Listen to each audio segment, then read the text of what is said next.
สบายดีเนาะที่นี่ก็จะมาแนะนำระบบอ่าค่ายคอร์สออนไลน์เนาะระบบตัวนี้จะเป็นสามารถสร้างคอร์สสอนออนไลน์ได้แล้วก็จะมีการขายสินค้าที่เป็นพวกซอฟต์แวร์โปรแกรมเว็บไซต์อิหยังต่างๆได้เนาะก็คือเจ้าของระบบสามารถเพิ่มคอร์สขึ้นมารายละเอียดแล้วก็หัวข้อบทเรียนแต่ละอันขึ้นมาแล้วก็มีราคา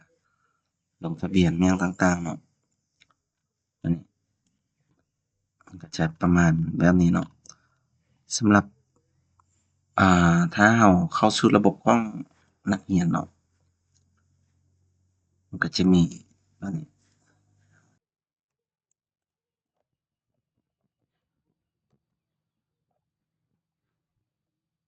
อืมเวลาเราเข้าสู่ระบบของนักเรียนผู้ที่สมัครหรือว่าลูกค้าเนาะเขาก็จะเข้าถึงหน้าแบบนี้ได้ก็จะมีคอร์สที่เขาสมัครเรียนเขาก็สามารถเข้าไปเริ่มเรียนได้เลยแบบนี้เนาะสามารถเข้ามามีบทเรียนตัวใดเขาสามารถกดเข้าไปเบิ่งบทเรียนได้แบบนี้การเข้าสู่ห้องเรียนเนาะ แล้วก็สินค้าที่เขาซื้อเวลาเขาซื้อเขาชำระเงินแล้วแอดมินอนุมัติแล้วเขาก็จะสามารถดาวน์โหลดได้สามารถกดดาวน์โหลดไฟล์สินค้าเขาได้แอดมินก็นักเรียนก็สามารถอัปเดตข้อมูลส่วนตัว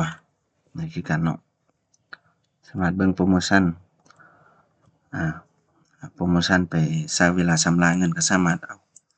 คูปองนี้ไปใช้ได้เนาะอันนี้จะเป็นของแอดมินสร้างมาไว้ ก็มีข่าวมีหยังต่างๆเนาะ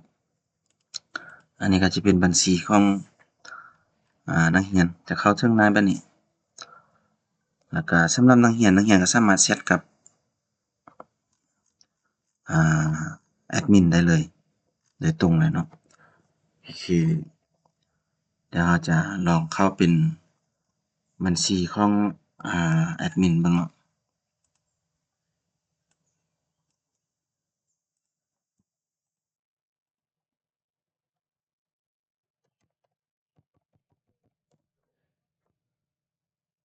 อืมเวลาแอดมินเข้าสู่บัญชีของแอดมินทางเบิ่งขวาก็จะเป็นแบบนี้หน้าแอดมินก็จะเข้าถึงทุกอย่างเลยเนาะแอดมินจะเข้าถึงแบบนี้สามารถเบิ่งภาพรวม คนที่สมัครเข้ามาเรียนเนาะแล้วก็ยอดรายรับอิหยังต่างๆเนาะ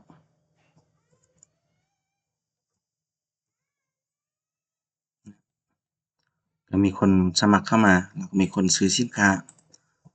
ถ้าว่าเขาซื้อแล้วเขายังบ่ชำระเนาะก็จะเป็น pending เขาจะบ่สามารถดาวน์โหลดได้แล้วก็การสมัครของนักเรียนมีนักเรียนสมัครเรียนหลักสูตรได้แด่นะครับสามารถเบิ่งแต่ละสถานะได้แล้วก็คำสั่งซื้ออันนี้ซื้อสินค้าเนาะนี่สำเร็จแล้วยกเลิกมีผู้ใดซื้อจัดการผู้ซื้อ รายชื่อลูกค้าจัดการคอร์สเนาะสามารถเพิ่มคอร์สเรียนได้ตลอดแล้วก็เพิ่มบทเรียนได้นะเพิ่มบทเรียนจักอันก็ได้บ่จำกัดบทเรียนก็มีแบบเป็นวิดีโอข้อความเป็นไฟล์สามารถเพิ่มได้แล้วก็จัดการสินค้าสามารถเพิ่มสินค้าราคารายละเอียดประวัติการอัปเดตลิงก์ทดลองลิงก์ดาวน์โหลดหน้าปกแล้วก็แกลเลอรีเป็นรายการสินค้าเนาะ จัดการหมวดหมู่อันนี้เป็นหมวดหมู่ของอ่าคอร์สเรียนนั้นเนาะนี่โพรโมชันสามารถสร้างโพรโมชันหรือว่าคูปองขึ้นมาได้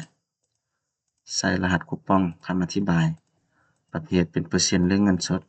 มูลค่าส่วนลดวันที่เริ่มวันที่สิ้นสุดสร้างคูปองได้เพื่อส่งเสริมการขาย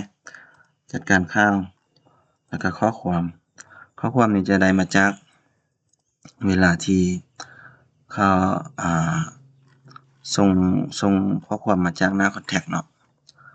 หน้าติดต่อเขาส่งข้อความจากพวกนี้มามันก็จะมาเข้าในหน้าของแอดมินตัวนี้แอดมินสามารถเข้ามาเบิ่งข้อความเป็นข้อความ บ่ลักษณะอ่านแล้วเนาะถ้าเรากดเข้าเบิ่งแล้วก็คำร้องจ้างงานคำร้องจ้างงานนี่ก็ได้มาจากเวลาที่อ่ามีคนเข้ามาสมัครในเว็บเราแล้วเขาอยากเสนอจ้างงานก็สามารถใส่ข้อมูลเสนอจ้างงานอาจจะจ้างเขียนโปรแกรมจ้างเบิ่งหยังต่างๆหั้นเนาะสามารถใส่รายละเอียดแล้วก็มันก็จะส่งเข้ามาหาแอดมินก็จะสามารถเห็นได้อยู่นี่แล้วก็กล่องข้อความกล่องข้อความนี่ก็จะเป็นการสนทนาระหว่างนักเรียนหรือว่าผู้ใช้กับแอดมินคือตัวอย่างว่า อันนี้เป็นฝั่งของผู้ใช้เนาะผู้ใช้พิมพ์เข้ามา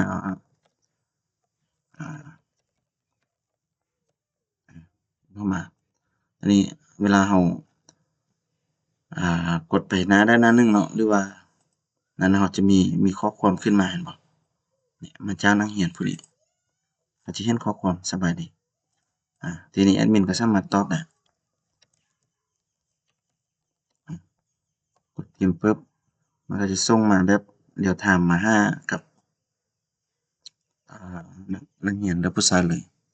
ก็จะสะดวกสบายระบบแชตตัวนี้เนาะจะเป็น real time จะเป็นแชตอยู่หน้า PHP เลยตัวนี้ แล้วก็นอกจากนั้นมันก็จะมีการตั้งค่าระบบก็จะเป็นข้อมูลของเว็บไซต์เนาะแล้วก็การชำระข้อมูลบัญชี QR จัดการเกี่ยวกับจัดการอื่นๆสากลสัญลักษณ์สกุลเงินอย่างต่างๆเนาะระบบก็ประมาณนี้เนาะระบบสำหรับเรียนออนไลน์สร้างคอร์สเรียนออนไลน์ขายสินค้าไปนำมันก็มีระบบแชตหน้าตัวมีระบบข่าวแนวต่างๆเนาะถ้าว่าเพิ่นสนใจก็สามารถทักเข้ามาถามรายละเอียดได้ซื้อเป็นพรอเจกต์ใช้แบบครั้งเดียวโดเมนเดียวเนาะก็ได้หรือจะซื้อเป็นซอร์สโคดทั้งหมดเลยเอาไปพัฒนาต่อหรือว่าไปขายต่อก็ได้คนละราคากันเนาะ